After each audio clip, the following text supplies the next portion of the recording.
Here I have DOOGE S96 Pro, and today I'm going to show you how to block number on this device. So firstly you have to open your phone application, then you have to tap here, go to its settings, then go to the block numbers, and here you can block number. You can just enter the number which you want to block manually here, then tap block, and after that this number won't bother you anymore.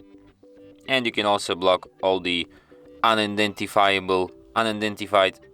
all numbers from the unidentified callers.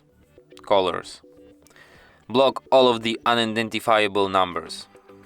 That's how I am going to say it. And that's it. Thanks for watching. If you find this tutorial useful, don't forget to hit that like button and subscribe to our channel.